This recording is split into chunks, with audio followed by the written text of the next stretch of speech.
Transcription number 29, speed 100 WPM. Be ready for the dictation. If you scan the history of the railways in this country, you will see that it was the presidency towns Bombay, Madras, and Kolkata that determined the pattern of our railways as well as of our industrial and economic growth.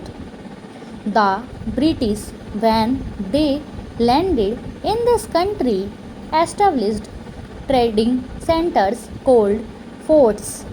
In Madras, it was Fort St. George.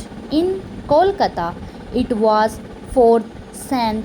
Williams, and in Bombay, it was merely a fort, and there was one in Surat also.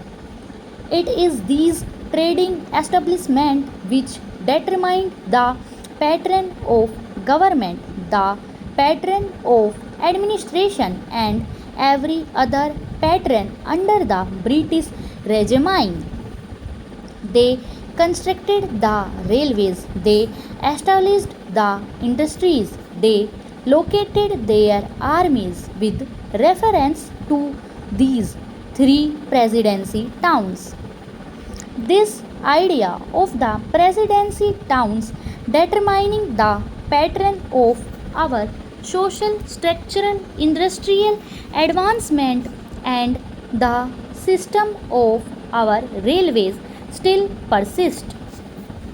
That is the mental lag that is hampering the vision of the planning commission, the railway board, and the railway ministry. Sir, once I happened to travel from London to Rome by train. Another time I had to travel from Moscow to London by train. Now, where did I find on the continent of Europe lines of varying breadth? It is all a uniform gauge. So, is it in Russia? It may be 6 feet there. In America, in every industrial advanced country, you find that the gauge is uniform. This every country which ruled us, namely the United Kingdom, had inside its border a uniform gauge, but they inflected three systems of gauge in India. They thought that would perpetuate what is called their domination, or in the negative sense that it would impede the industrial and economic growth of India. Secondly, it would make India always the customer and purchaser of lines and locomotives and rolling stock from the United Kingdom. In the old days, I am told it is the government which built the broad gauge line, and it is the private companies that took to this meter gauge and the narrow gauge. Though they may not have had the distinction of private and public sector in view then, it now appears that what the so called public sector then did has been good, and what the private sector then did has been to our advantage. I would appeal to these agencies to introduce a uniform gauge throughout India. In this connection, it will be interesting to note the talk of the Honorable Railway Minister about the schools, primary schools, higher secondary schools, and high school for the Indian Railways. If you examine the previous speech of the Railway Minister and also the working report of the Railway Board, you will find that the same figure is repeated every year. I have examined the figures and I find that this year only 16 schools have been added, out of which 13 are primary schools. One is a higher secondary school and two are middle or high schools.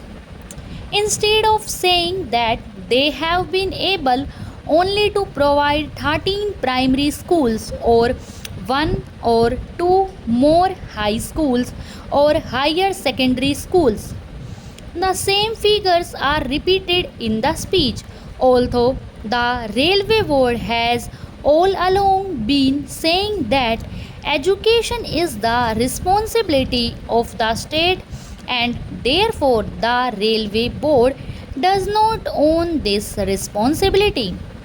I would like to remind the Railway Minister about the agreement reached between the National Federation of Railwaymen and the Railway Board in the year 1955, according to which the Railway Board undertook to provide primary schools for the education of the children of railway employees.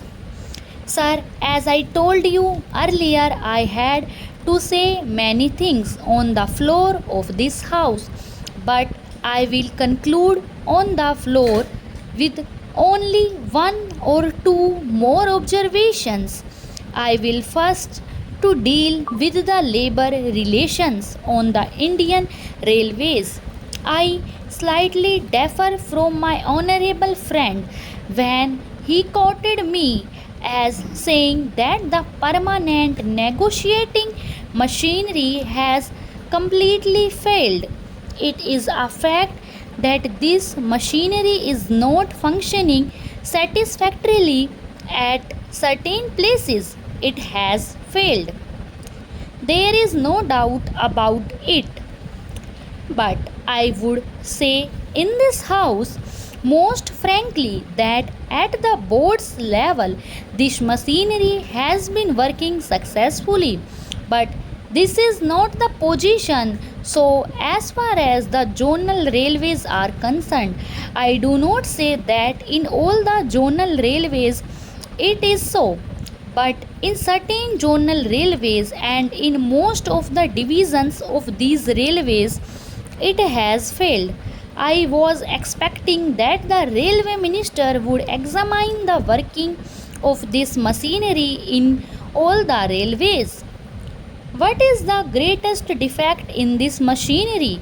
This machinery suffers to the extent that at the board level, if there is difference of opinion between the railway board and the railway labor, no attribution machinery is provided to settle the disputes.